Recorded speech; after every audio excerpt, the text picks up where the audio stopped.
اب وہ اخلاق ہیں کیا جس سے ہم نے اپنے آپ کو آراستہ کرنا ہے، جس کو کہتے ہیں نا با اخلاق آدمی ہے. ہم تو با اخلاق کا مطلب وہی لیتے ہیں ہر وقت بتی سیدھی کھاتا رہے، مسکراتا رہے، غصہ ہی نہ آئے کبھی کسی بات پہ، اس کو تھینک یو کہتا رہے، ہر ایک سے جھک کے ملتا رہے. ٹھیک ہے، یہ بھی اچھی بات ہے، لیکن شریعت میں اخلاق کا یہ تصور بولو نہیں. بعض دفعہ غصہ کرنا اخلاق کا تقاضا ہے، سخت لہجے سے بات کرنا آپ کے با اخلاق ہونے کی علامت، جھک کے نہ ملنا آپ کے با اخلاق ہونے کی علامت. چاپلوسی کرنے والے جھک کے مل رہے ہوتے ہیں.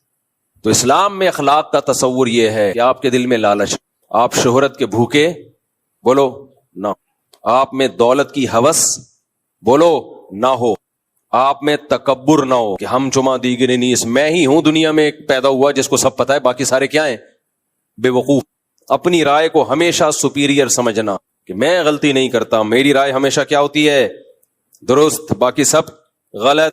ناشکری، جنہوں نے کھلایا پلایا احسانات کیے، ان کی چھوٹی چھوٹی باتوں کو رائی کا پہاڑ بنا دینا. کسی شخصیت کے بڑے ہونے یا چھوٹے ہونے کا لحاظ کیے بغیر ہر ایک سے ایک جیسا معاملہ رکھنا، یہ بھی بد اخلاق کا آدمی کی علامت ہوتی ہے. کون خاندان کا بڑا ہے، کون آپ کا محسن ہے، نہیں بھائی سب کو ایک لاٹھی سے ہانکا جائے. عورت کا اپنے شوہر کو ویلیو نہ دینا، احترام نہ کرنا، وہ سمجھنا کہ میں اور یہ برابر ہے، یہ بھی بد اخلاق عورت کرتی ہے ایسا. بھائی اگر دونوں ایک جیسے ہوتے تو یہ آپ کو چھوڑ دے، آپ کی کیا حیثیت رہے گی سوسائٹی میں. آج ہماری خواتین یہ بات بہت کہتی ہیں کہ جتنی ضرورت مرد کو ہماری ہے ہمیں اتنی ہی ضرورت ہے. نہ آپ کو مرد کی ضرورت زیادہ ہے. اللہ نہ کرے وہ آپ کو چھوڑ دے، منہ کالا کرنے کے لیے اس کے پاس عورتیں بہت ہیں. یہ تو شریعت کا پابند ہے کہ اس نے شریعت نے حلال پر کی باؤنڈری کھینچ دی ہے، ورنہ انگریز تو شادی وادی تھوڑی کرتا ہے، وہ اس کو پتا ہے عذاب جان ہے بھائی بیوی بنانا، نائٹ کلبوں میں روزانہ منہ کالا کرے گا. لیکن اسلام نے مرد کو پابند کیا کہ وفا کرو، اس کے علاوہ کسی اور عورت کی طرف مت جاؤ اور ساری زندگی اس کا نان نفقہ اٹھاؤ. کتنی بھاری بھرکم قیمت دیتا ہے ہماری سوسائٹی کا مرد عورت کے لیے، مگر میڈیا اس کو بد اخلاق بنا رہا ہے اور مرد کے مقابلے میں لا کے کھڑا کر، کھلے دلوا کے نا، کھلا لے لو اور تم انڈیپینڈنٹ زندگی گزارو، تمہیں کسی کی ضرورت نہیں ہے. اسلام نے کیا کہا؟ بھئی یہ تمہارا محسن ہے، اس کی کڑوی کسیلی برداشت کر لو. لو كنت آمر احدا ان يسجد لاحد لامرت النساء ان يسجدن لازواجهن. سجدے کا حکم ہوتا تو عورت کو حکم دیتا شوہر کے سامنے سجدہ کرے. یہ باتیں پہلے مائیں بچیوں کو سکھاتی تھیں. بھائی اونچ نیچ ہر گھر میں ہوتی ہے، برداشت کر لو. نہ آج کل اینٹ کا جواب پتھر سے. لیکن آپ ان خواتین کو دفتروں میں دیکھیں، nice to meet you, attitude ایسا خاندانی، باس کے ساتھ ایسے ان کا جو بیہیویئر ہے باس کے ساتھ بڑا زبردست. تو بھائی ہم برابر کے ہیں، برابر کے ہونے میں بھائی مرد کا فائدہ ہے. مرد کہے گا برابر کے ہیں نکلو پتلی گلی سے. انگریز کی بیوی اور انگریز برابر ہوتے ہیں، اس لیے انگریز کہتا ہے کہ شادی کرو. 50 سال میں بڈھے ہو کے تو کر رہا ہوتا ہے بیچارہ شادی. ہمارے ہاں ٹین ایجر لڑکے پھنس چکے ہیں میری بیانات، 18 20 سال کے لونڈے شادی کر کے میرے بیانات سن کے شادی کی اور پھنس گئے. کیوں پھنس گئے؟ ادھر ادھر منہ نہیں مار سکتے، رات کو جلدی گھر پر آئیں گے، سارا نان نفقہ اس کا اٹھائیں گے. وہ یہ تو عیاشی کی عمر تھی ان کی، لیکن انہوں نے اپنے آپ کو باؤنڈ کر لیا ایک عورت کی وفا کے. پھر اسلام عورت کو بھی کچھ احکام دیتا ہے، یہ تمہارے سر کا تاج ہے تو اس کو عزت دو، اس کو رسپیکٹ دو. یہ تمہارا بوائے فرینڈ نہیں ہے، یہ گھر کا سربراہ ہے.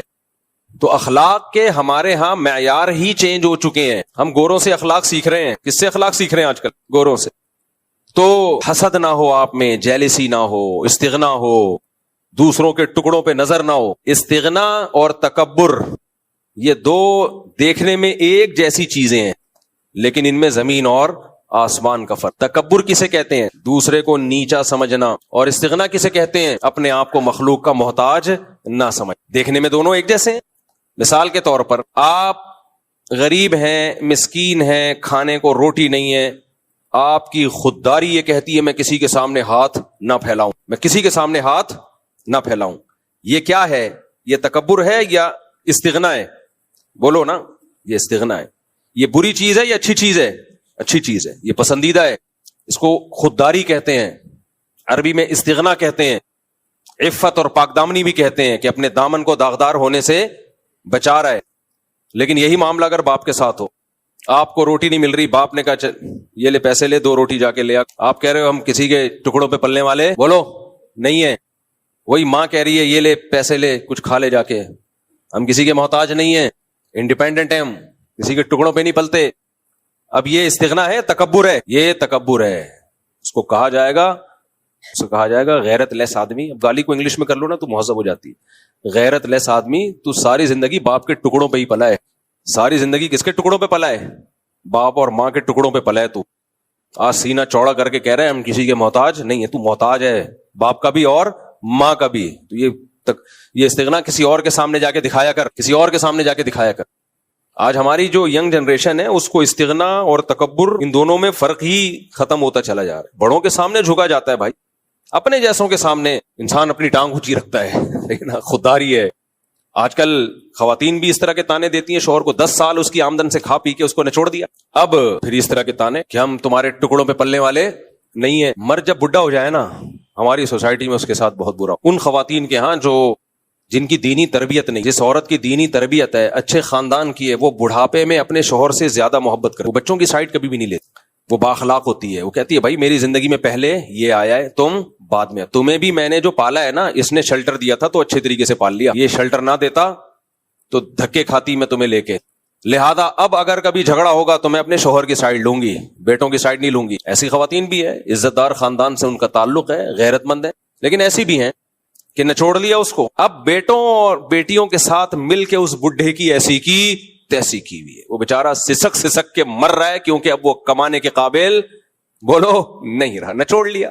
اب یہی کہ تمہارے باپ نے مجھے دیا کیا ہے, ساری زندگی ستایا ہے, ساری زندگی ستایا ہے. تو جب ستانا شروع کیا تھا اس وقت علیحدگی لے لیتی. مجبور تھی میں, ایکچولی مجبور تھی. بچے لے کے کہاں جاتا, اس کا مطلب آپ کو اس کی ضرورت تھی نا, آپ کو پتا تھا بچے لے کے کدھر دھکے کھاؤں گی میں, تو اس نے شیلٹر دے دیا نا, تو بڑی بنیادی ضرورت آپ کی پوری کر دی نا. تو جو بہت بڑا فیور آپ نے اس سے لینا تھا وہ فیور لے لیا. اتنا بڑا فیور آپ نے اس سے لے لیا کہ زندگی آپ نے ایک شیلٹر میں ایک بچوں کو پال لیا, بچوں کے باپ کی موجودگی میں.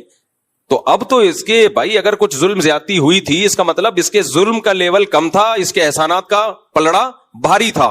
تو جب اس وقت برداشت کر لیا اس لیے کہ ضرورت تھی, اب اس کو ضرورت ہے برداشت کر لو. نہ جب ہمیں ضرورت تھی تو برداشت کریں گے, بڈھے کو ضرورت ہے تو برداشت نہیں کریں. جتنا کھل کے بولتا ہوں تو خواتین جو مجھے گالیاں دیتی ہیں نا, وہ خواتین ہی جیسے کمنٹس میں گالیاں آتی ہیں نا, لیکن میں بڈھوں کو دیکھ رہا ہوں بھائی, ہم اسی سوسائٹی میں بڑے. ہاں غیرت مند خواتین غیرت مند ہوتی ہیں, ایسی بھی ہیں. ہمارے حضرت فرمایا کرتے تھے میاں بیوی میں اصل محبت شروع ہی بڑھاپے میں ہوتی ہے. بعض دفعہ یوٹیوب پہ انسٹاگرام پہ کلپ آ رہے ہوتے ہیں, بڈھا بڈھی ایک دوسرے کو کھلا رہے ہیں, ایسا اچھا لگتا ہے.